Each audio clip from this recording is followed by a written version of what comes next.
Hi everyone, I'm Kerilie McDowall from Vancouver Island, Canada.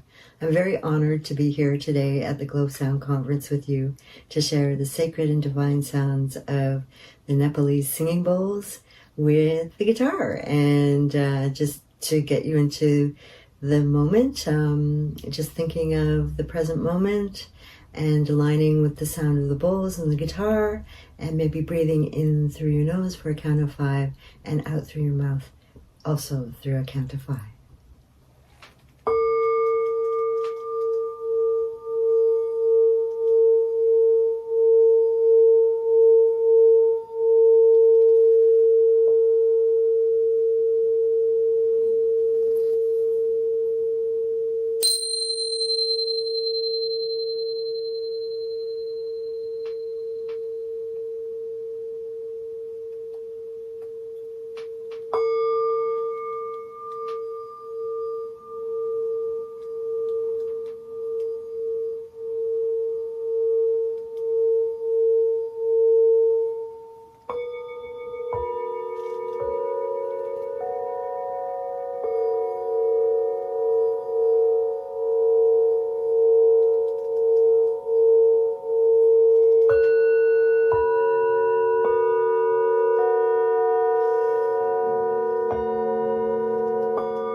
Welcome to another presentation of the Globe Sound Healing Conference. Now we have Kerilie McDowell. Hi, Kerilie. Hi, David. It's such an honor to be here with you at the Globe Sound Healing Conference. I'm really excited. Welcome, welcome. Kerilie is a 16 times award-winning guitarist, composer, TV director, radio host, and teaches private sessions and workshops in calming, sound healing, the joy of music and improvisation, and music and guitar. As a creative, she teaches directors film festing, YouTubing, shooting, and PR manifestation. Excellent. What have you been up to? Is that do you want me to answer that? Yeah, yeah. Oh, okay. Well, recently, I have been, I was just at the Women's Spirit Festival where I was talking about, um, s- kind of touching on manifestation, more like sound centering and the sacred. So I was focused on there. And then prior to that, I'd been on some podcasts. So I was on a podcast called Founder's Time, where I was talking about process and sort of like how to manifest and entrepreneurial sort of parts of that and publicity. And then prior to that, let me see, there was another, Business Unleashed. So I was recently on a podcast called Business Unleashed, where I was talking about process and actually she was really interested in my thoughts on God, right? So I'm a believer, okay? So I'm just going to be very clear on that.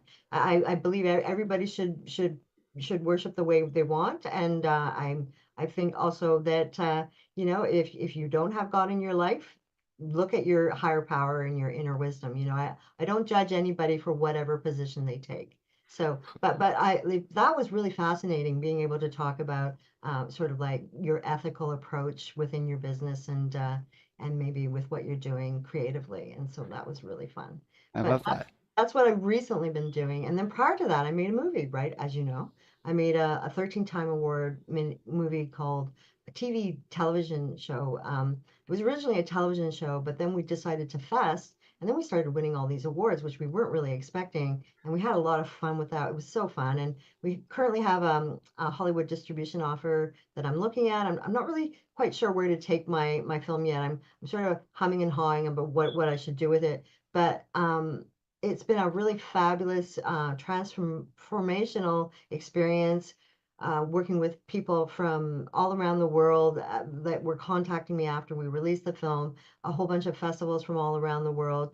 We even won the Hong Kong International Short Film Festival Best Documentary in 2021, I think it was. And What's it about, the film? well, it's a jazz documentary, David. Like it's about the life of Rick Kilburn. He's a well-known music producer here in BC. He's a jazz bassist that performed with the wonderful Dave Brubeck. I'm sure you know who that is. The jazz icon pianist in the '60s that we all know with his album Time Out. But yeah, so he performed with Dave Brubeck coming up, and he learned a lot about production. So he's a producer and he was in New York City doing production and performing everywhere. And so he was just a fascinating storyteller. And so I thought, oh, he'd be great for a film. And I just sort of put that aside. And then one day, the television studio where I'd been directing for 6 years as a volunteer said, hey, Kerilie, why don't you make a movie? And I said, oh, sure, I'd love to. And they said, well, what are you going to do it on? And so I had to decide who I was going to film. And, Rick just, he was there. He was percolating in my mind. And I had to kind of convince him to do it. He was kind of like, oh, I don't know. But he decided to do it, and then we just had all this success with it. And it's been such an interesting experience, because of how we made the film for television and also for the web at the same time, like for social media, like LinkedIn, Facebook, Instagram, for all those mediums all the same time. At the same time, like it was intentionally made for all those formats at once. It was considered maybe unusual, and so we won some Best Web and New Media awards because it was kind of considered innovative because people hadn't really been taking that approach possibly yet in 2020. Maybe they had, maybe they were in other ways, but maybe just the way that we did it, people thought was unique. And so we won the Creative Innovator Award here in our city for the past year. And it was at the Woman of Influence Awards, but basically, as far as I was concerned, it was a team award I was working with the Shaw Spotlight television team for, I guess, 7 years as a volunteer. I was television hosting for that long and producing, and then they discovered one day that I could direct television, so they let me go with it for 6 years. And Mhm. that, and but prior to that, David, I've been a professional jazz guitarist, I've been working with disabled people for 11 years. I was very, very interested in helping other people and being of service. And then I thought, I really want to get back to my roots because I found that whole scenario, helping other people, was problematic in that they weren't being helped in the way that they should be. And I Yeah. felt that I was almost part of the problem of them not getting what they needed. And so I wanted to explore other ways of contributing to the community that I felt might be more productive and positive. But okay, you may ask me this question, what's my biggest dream? Well, if I ever am a success at entrepreneurial, I have all these ideas going. I'm one of these types that's always with working with ideas. I would love to start a foundation for the disabled in Canada, like just something that was going to assist them, especially, business owners. There's nothing to help disabled business owners. So I would like to get something, a program, a grant program to assist them, but also just in general, just to have resources available and sort of like a support system network across Canada for the disabled because it's an issue that's close to my heart, and so yeah, and then it sort of all culminated when my mother passed away in November, and that was a very difficult period. I'm still grieving, but it led into this process now where I'm wanting to work with sound healing and sound baths, and really enjoying it. And I was so excited to discover your work. Just phenomenal, really inspired by you. So yeah, yeah. Cool. Cool.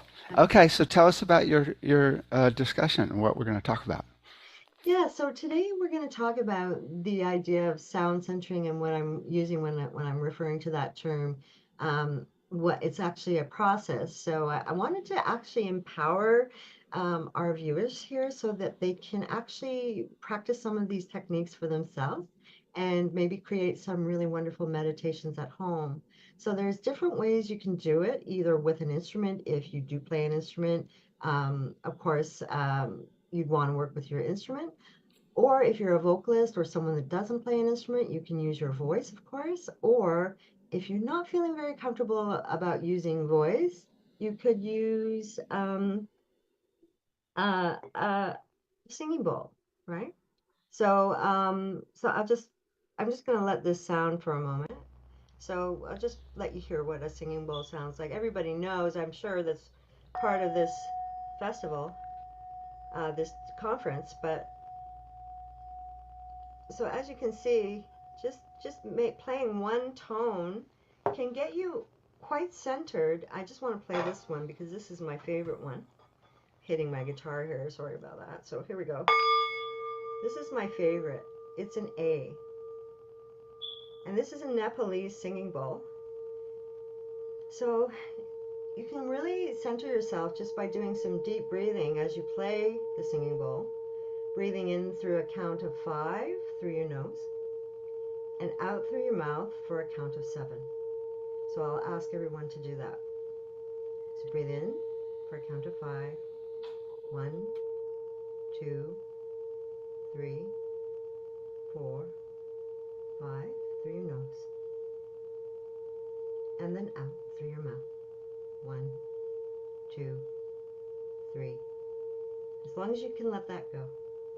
And as you can see, it's very calming and it brings you right into the present moment, okay? And so when we're talking about the present moment, that's when some of the most brilliant ideas of yours will manifest. And I found that almost all the most exciting moments that I've ever had as a creator or a creative person have been in that ever-present moment. Some people might call it mindfulness, but that very present smack in the dab moment that you want to really harness, because as you start working with those present moment concepts and really focusing on them and just getting into those states where you're really centered, ideas will start to flow, and you may really get some fantastic business ideas. You may even compose a song if you've never even been a musician. It's just amazing how what starts to manifest.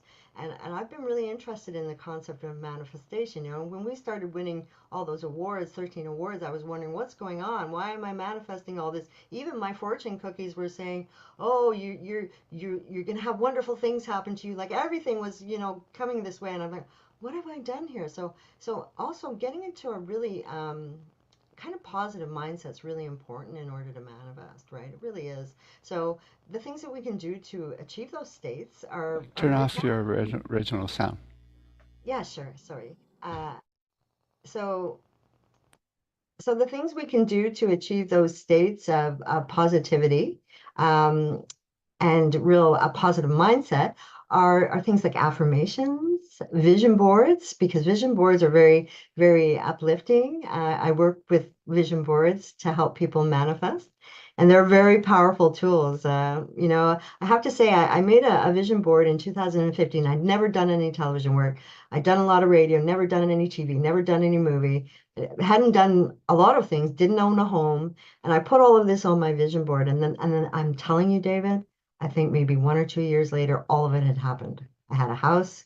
I had, I started television work.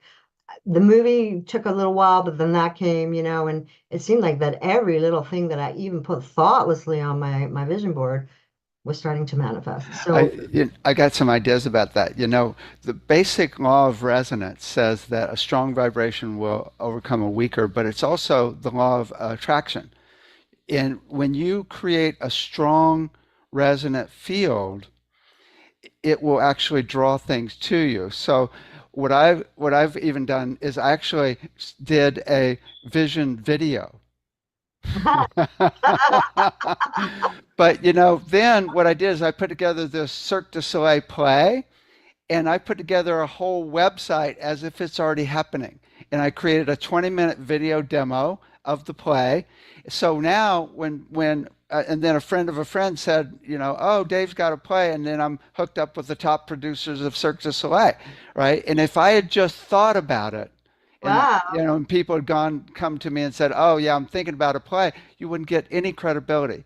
But to build it like it's already happened, and they will come, right? So the bigger resonant field you can build around it, the more it will help manifest it, even before it's happened. Yeah, well, I came across an article the other day that said Jim Carrey had written himself a check for $10 million. Have you heard this? Wrote himself a check for 10 million. This was supposedly before he had his big career. And he put it, I think, on a ceiling. I don't know where he put it, but he had this check that he had written himself, and he was always looking at it and everything. And then he got that 10 million opportunity, actually manifested it. I love And it. yeah, yeah. Also, the other thing that I've learned is when you come up with things that will help lots of people, even millions, spirit kicks in and starts helping. It's Hmm. like, oh, okay, we're going to help you. Actually, I had this psychic. She said, there's beings on the other side that are more interested in my project than I am, and they're going to bring all the money I need. And now it's happening, right? Because when it's not about bringing it into you, but bringing it through you to help others, then Yeah, yeah. And so and it's true. We tend to channel these things, perhaps, and even the just something as more abstract or creative like improvisation, you may feel that you're actually channeling that higher power, right? Like that's what's creating what you're creating. And many musicians feel that way, that they're harnessing that power, and that often, in jazz, sometimes we'll create something and we don't even know where it came from, and afterward we're going, how did we do that? I don't know. It's just, we're just amazed by it, because it's like it's just come through us, right? So that's the really, and again, when it's the creative process, people think, oh, well, you're just a creative person, that's why you can do it. No, it's really tapping into that source. I think that some people may be more aligned or able to do it. And so, but it's there always. And it may be even the instigator in the first place. You know what I Hmm. mean? Uh-huh. Like which comes first? You know what I mean? Yeah, yeah. Yeah. You know, the main thing I always say, and you already said it, is really it's all about getting to a place of peace and stillness. The more you can be at peace and still, the more things will actually come through. Although it's interesting, you know, it's like I've worked with a lot of major musicians. Engineered, recorded James Brown's band and the Doobie Brothers and a lot of members of the Doobie Brothers and such. And it's interesting. It's really a unbelievably profound state of mind when you're in, especially playing jazz, but playing any music, because you're in the moment. You're seeing the waves of music coming towards you. You've already seen what's gone by. You're seeing it all at the same time and then playing in the moment based on that flow system that's Mhm, actually happening. And there's technique and then there's creativity. It's the most unbelievable creative state of mind there is. mhm. It's very powerful. It's there's nothing like it. It gets addictive. It gets really addictive. I was really addicted to that whole process for many years. I was really fascinated with it. But yeah, like I was just thinking when you were talking about that, what came up for me was television directing is very similar because you're having to be in that moment and be on top of things and choose all the best things at the moment to create something, bigger than yourself while directing the sound person, while doing your graphics person and you're directing your camera. So it's a very similar process to even playing music. And I had never realized that other modes of creative processes or even something technical like that could compare. But it's interesting how it crops up in other ways, you know? Yeah, you know, Yeah. I'm really interested in this because we're working with the kids, and I've really come to believe there's one thing that we've done with a lot of our exercises, and that is multi-sensory involvement, to be able to do multiple things at once. So, because what we're talking about is really left and right brain working together, seeing the trees and the forest at the same time, simultaneously, right? Mhm. And there's exercises we're doing with the kids where we have them actually doing body percussion and doing a circle for the rhythm. And we have like 8 dots on the circles. That's like 8 notes. And then we actually, after doing a lot of body percussion to this circle of notes of divisions, we actually connect all the dots on the circle and show different sacred geometries and explain the meaning of those geometries. And the kids' minds are just like, whoa, they're just blown.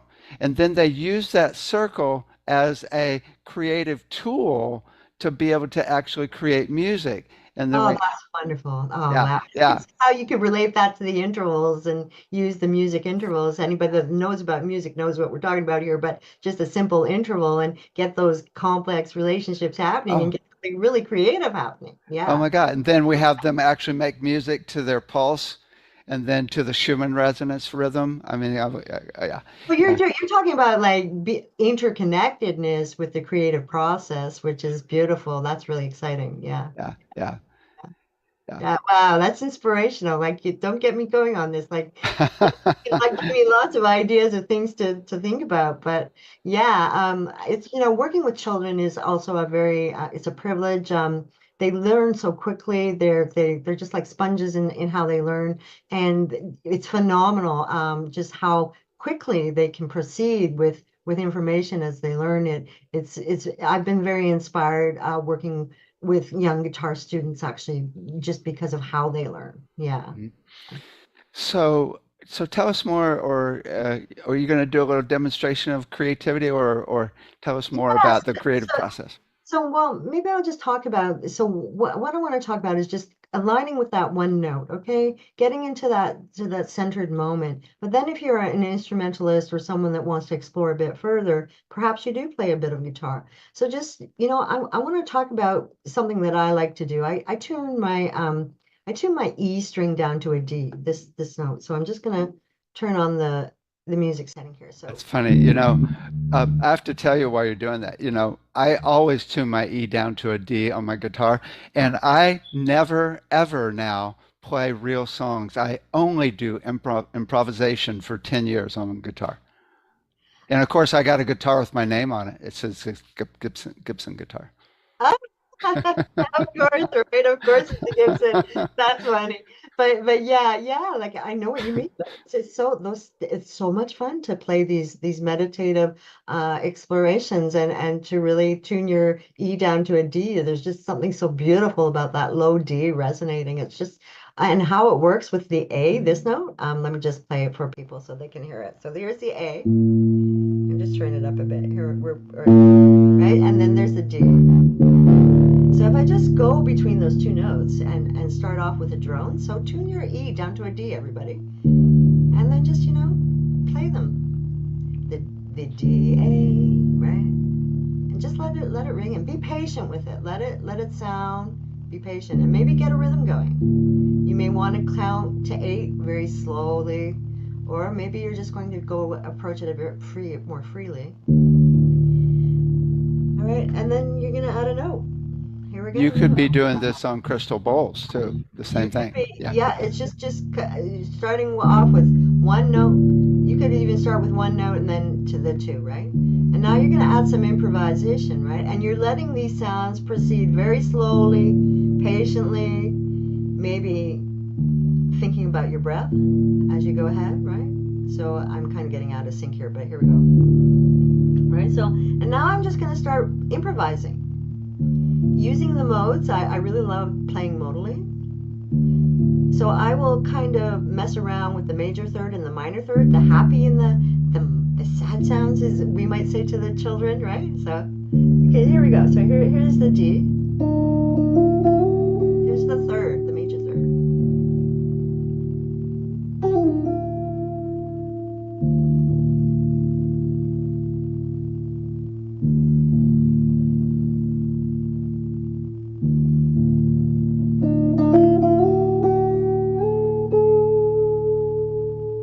That's the Lydian. That's a mode we're talking about here. So what I like to do is teach my students about the modes and get them improvising with them. And it's really easy. It's really easy once you get going with it, everyone. I think of modes as special scales that are archetypal feelings. Yeah, and then, someone like, I'm just going to turn off my music sound, but Ravi Shankar, there were particular intervals that he would really emphasize all the time, like the major 7th, the minor or the major 3rd, and especially the 9th and the 5th. So let's just talk, let me just play that for you. So here we go. So here's the major 7th. Here it is here. Now you're going to want to resolve that, right?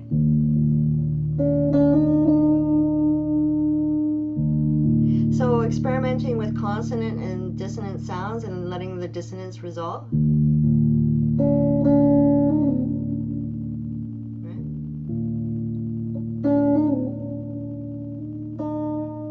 So if you think of stationary material or resolving material or perhaps happy major sounds, something that's resolved, and then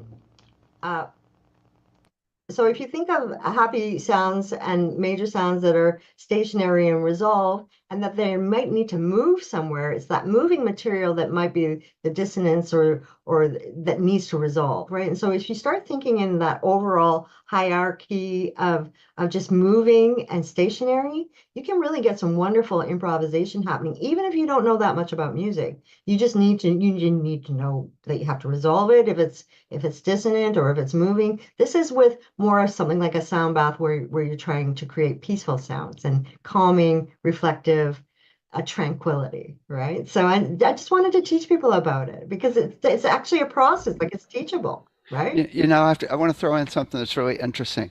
You know of Joseph Campbell? He's got the whole book, The Hero's Journey. And he actually talks about the basic. I did a TV show in the broadcast department because I took TV production in college, and I did a TV show on this. And the basic journey is your home, and then you go on a journey. That's exactly what you're talking about with the intervals that feel like home, which are the Yeah. fifth and or just, just the octaves as well. And then you're home and then you go on a journey and to the weirdness and you learn different things and then you come back home in the full circle and integrate it. And so it's interesting, you can think of that as the blues as well, which Mhm. is like the blues chords, the one and the five, and then it goes to the other one that actually it's the journey. Yeah, Then when it goes to the four chord, it's like uh, that's when it's starting to move a bit. Yeah. right, and then you come back home, Yeah, then you come back to that one chord, that tonic, that root, that solid stationary home. sound, home, yeah. And it's very much like that, how you describe it, creating some dissonant or wandering, and then bringing it back home to where it might be stationary and maybe not as dense. That you also working with textures, right? So when you're a composer, you want to be thinking about maybe frequencies, like how often you're using notes. So maybe start off with one or two notes, build it a bit, start building that more activity, and then maybe taking it down like almost in a palindrome structure. If you don't know what a palindrome is, check it out because it's a very powerful structure to use within composing. But so basically what it means is you have a line going up perfectly and then coming back down the same way. Yeah, I call that in my book, called that a dynamic curve. And you can Yeah. actually, it's like you can build up or break down with volume. You can do it with tonality, and you can do it with tempo, and you can do it with all the different musical parameters. And so you create a flow that has very smooth and then break down. It's just like kirtan, right? Kirtan, they build up and then they break down very smoothly till you get to that place of peace and stillness and home again.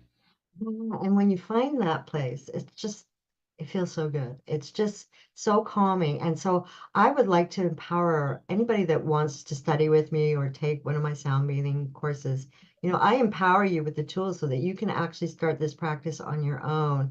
And what this means, and it's a gift, okay? It's a gift to you because once you're able to produce these states and bring yourself either with an instrument or a singing bowl or your voice into these really calm, centered states, it's just so good for your mental health and your overall well-being. And with a healthy diet and everything else, it's what you need in your life, like this kind of way of centering yourself and calming yourself and bringing yourself joy and bliss. It very like automatically. That's because that's what transpires, and it's inspirational. You get ideas while you're doing these things. You start manifesting ideas, maybe really great ideas, and it leads to other ideas. And I want to talk about brainstorming. Remember, David, I said I wanted to talk about that process. Maybe if there's any young children watching, this is a really great thing to do.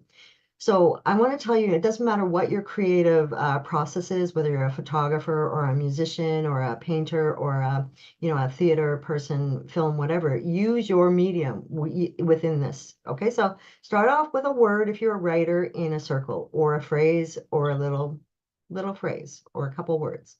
If you're a photographer, put a photo in there. If you're a musician, put a staff in there and write some notes down. If you're a theater person or a film person, maybe storyboard a bit, put a storyboarded idea, just a little sketch in there. And there's different, I mean, if you're a dance person, maybe a choreographical note, right? And so that's your central idea that you're going to start with. And it doesn't have to be brilliant, just start with an idea because it's the process that we're interested in. So then you make a line and whatever first comes to your mind, whatever that subliminal, that subconscious, everything, put it there, all of it. So just start branching off ideas, one idea, another idea, put a stick, put the idea in whatever your format is as an artist that you're using. And so you might have a whole bunch of photos around you, and and then photos around that, because you're going to branch off ideas from those ideas. Okay. And then what you do is you go back and you look at the best ideas, because not all the ideas are going to appeal to you. And maybe not all the ideas are going to be brilliant. I mean, they were just random thoughts that were coming up, but you start organizing them, right? And then you start putting them together and into like a format, a form. You create the form, right? We talk about this as composers, what form is, what is form, And there are set forms that we use in music, like pop music, A, B, A. We have set structures that we use as musicians. But so it's really quite amazing what you can create just with a simple process like brainstorming. And this is what I would teach someone if you're in a rut or you're actually blocked, like if you're a blocked writer or something like that, that's what you've got to do. Now, if you're still blocked after doing that, I want to give you an extra tip here. So what you would do is you would start with all those words, you'd come up with some words, you'd write out the best words from all the words that you created if you were a writer, and you'd have those words and you'd be looking at them and think, oh yeah, I have an idea for a story. So you would create your outline, you would start planning everything, right?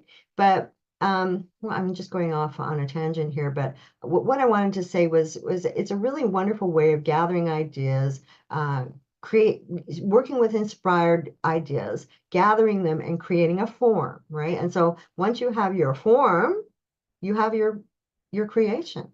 And you can apply that process to anything, even manifesting.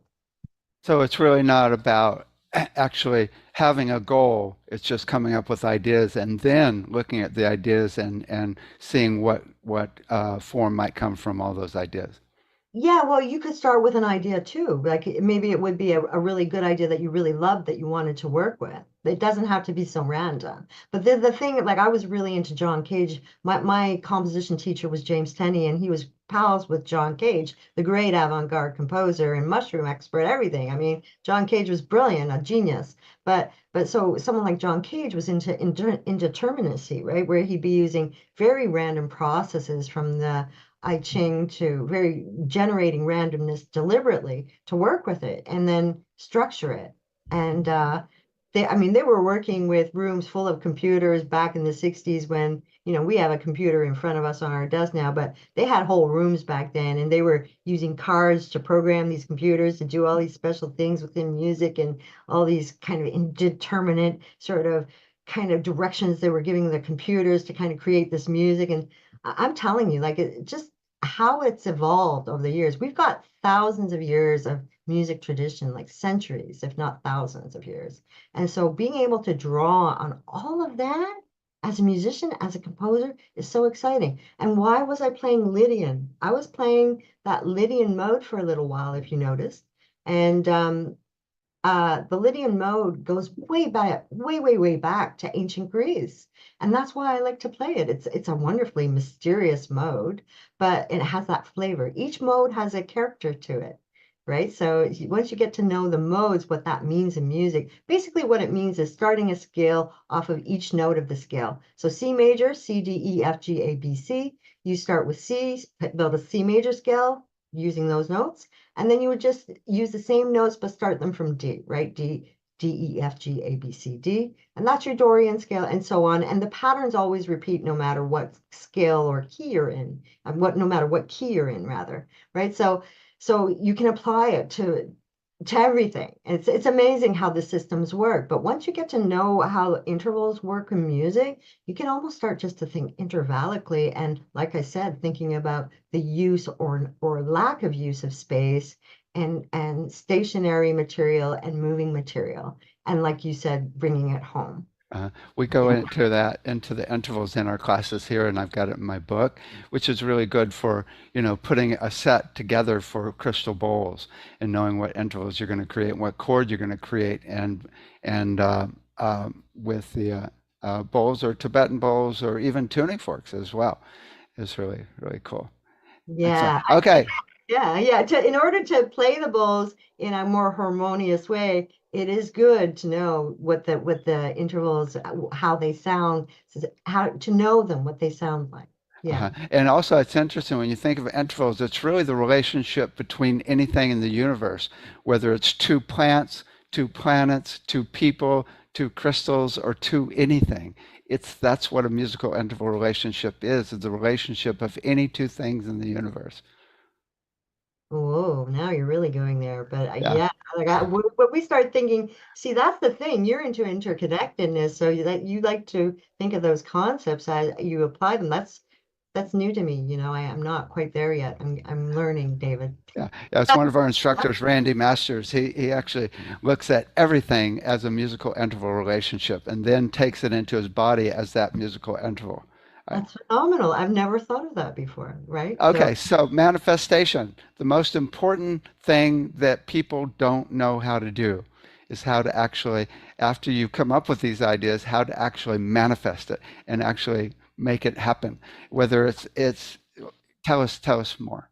yeah, so do you mean when you're mu working with actual musical ideas or life events? Oh, well, everything, Okay, let's all of it, all of it. let's talk about all of it. Okay, so so manifesting. So once you have all your material, you start organizing it into a form, right? And you create your composition. You maybe if you've never written a song before, you could just sing a couple notes into your phone. And then organize the notes later, and you just make those little notes into your phone and then go back and start working with structures thinking of a couple notes and how to develop them. And then you have a melody. And then maybe you're going to just alter that melody the second time you play it.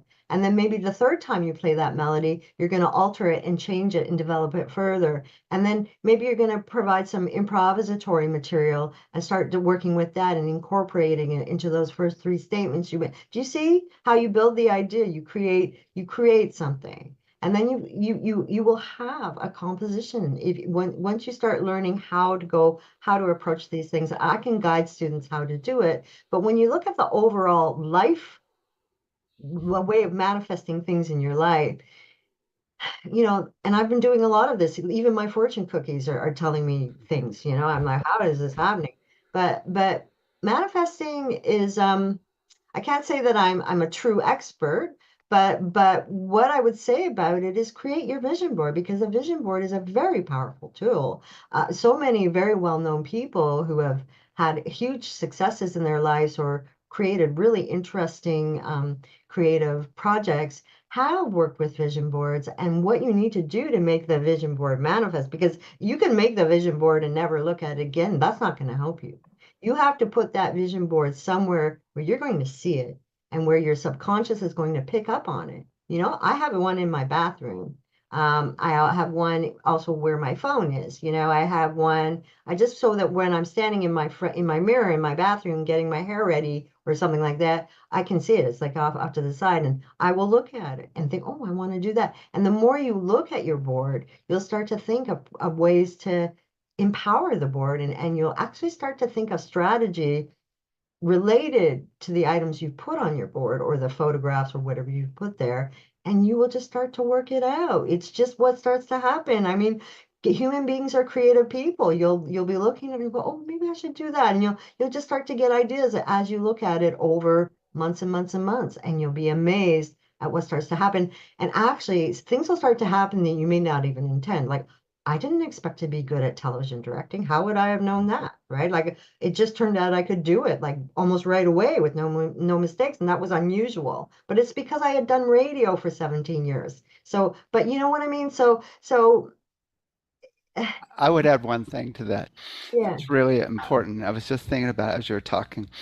Is like when you are coming up with all these ideas and you look at them, if you add in which ones are more of service to humanity versus myself, then when you actually choose the ones that were, I mean, you got to take care of yourself too, put on your oxygen mask first, right?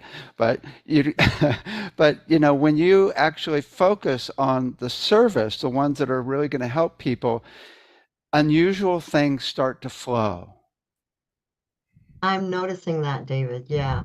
Like I even just being on as part of this conference, like that was something that manifested that I found very fascinating, right? So and it just starts to align. You're right. The things will just start to align harmoniously, and you'll just start to realize, well, okay, sure, I was a jazz guitarist. Sure, I'm doing a bit of sound bathing.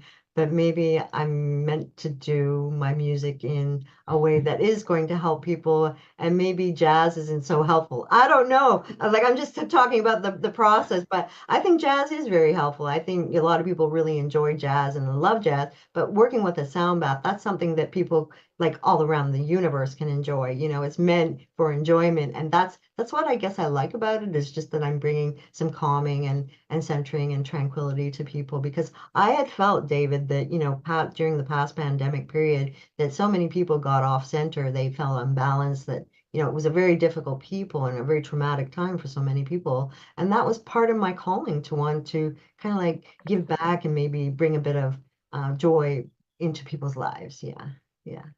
Yeah. Cool. Yeah. Yeah, I mean, it's interesting, when manifesting. I mean, Alice Bailey actually talks about tuning into your soul frequency and then doing a magical sound that she won't tell you, because that's can people can actually manifest in negative things too, and then actually visualizing it and actually seeing like the whole harmonic structure of it actually being real, and then using a sound to actually make it happen. Which who is it? There's the guy in India that actually was able to manifest things in his hand physically, so much so they started taxing him, right? And then the main thing they say after you do the manifestation process is it's critical to let go of any attachment to it. Yes, that's that I would agree with.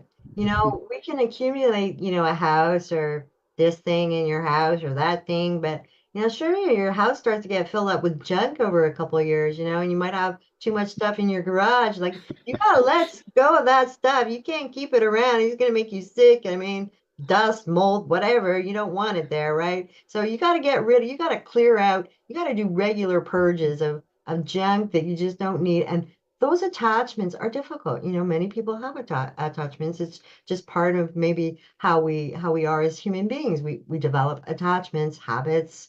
Some habits are more helpful. Some of them are totally destructive. So as we look at different types of attachments, whether it's something like shopping or smoking cigarettes or something, just how to it's really difficult for people to face those fears. They have real fears about leaving whatever it is that they're attached to. So it's a real process for people to sometimes overcome an attachment. And I was a smoker, so I overcame it. So I know what it's like to go through that, overcoming an attachment. It had been in our family for years. Everybody had been smoking, right? It was a bad thing. Yeah. Don't smoke, kids. Don't do it. But, we just found that it was just getting too toxic. We had to kind of get that out of our lives, and so that was another thing. You have to get rid of these attachments. You may find that you have this attachment, that attachment. Try and get rid of them. Like try focus on God and Creator, and bringing positivity and joy, and the things that will be helpful to you, and being aware when things are starting to get a little cluttered. And listen, I'm not going to lie. I'm a little bit of a clutter bug. I grew up in that environment. I think we just hit something that we have to work on. Cool. Yeah. Anything else you want to share? Well, I guess I'd just say that if people want to start working with sound bathing, or guitar lessons, or even manifestation. I work with a lot of different mediums, and people can check out my website at kerilie.com, Kerilie.com, and they can learn quite a bit about the various artistic mediums that I'm using, and just check me out and see if anything interests you. But the sound bathing, if you think you want to delve into that with me, I'd love to empower you with your own ability to create your own sound baths, and we can do sessions. If you don't feel like you want to take that on, I'll do it for you. I'm here for you. Like I'm doing this because I really want to reach out and bring people some peace and contentment, because we all have found a need for that, especially in recent years. Yeah. Yeah. You want to end with like a minute little guitar thing? Sure. Yeah. Okay, cool. Okay, here we go. Hang on a moment.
that's just a little taste. Like obviously, like in my youth, I was playing as many fast notes as I could, but when I'm working with sound baths, I just want to work with simplicity and calmness and tranquility. So if I you was want to just, you uh, learn more about my playing, you can check me out on YouTube. But I'm just saying, the sound bath is meant for reflection and calm and minimalist approach for me anyway. Yeah. Yeah. I was just going to say the best part is playing so slow that you hear the sound and feel the energy instead of immersed in the melody and rhythm. Yeah, like I brought it down. Like sometimes what I like to do is when I'm half asleep, like when I'm really, really tired, I like to do this and I'll get into one of these states to do a meditation. And I find when I'm really, really tired, I can get really long periods, like extended, relaxed periods. And I listen back and go, wow, that's really what I'm after. But I just have to kind of, think of that state while I'm awake. Nice, nice. Yeah.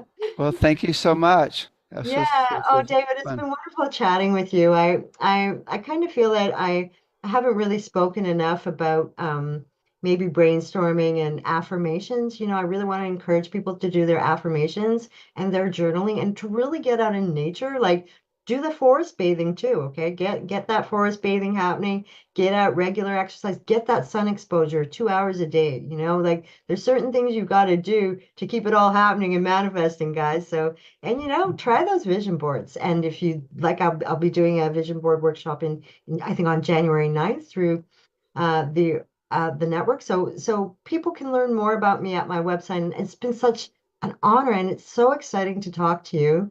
Um, I've been really interested in what you're doing and really inspired by it. So I'm looking forward to learning more even and doing a bit more research about everything that you've been up to because it's quite intricate and it's fascinating and exciting. Thanks, Right. David. Yeah, Thank you. Thank yeah. you. Thank you. Take care. Okay, bye.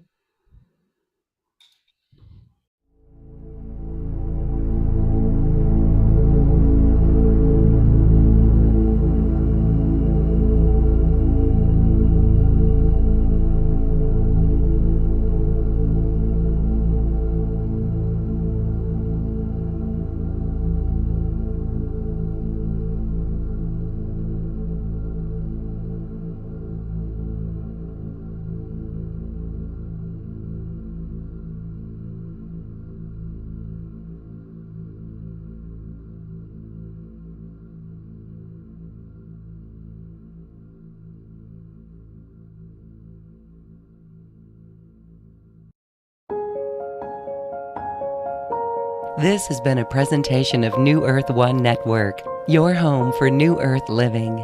Access information, education, and videos on living from the heart in unity consciousness. Visit newearth1.com.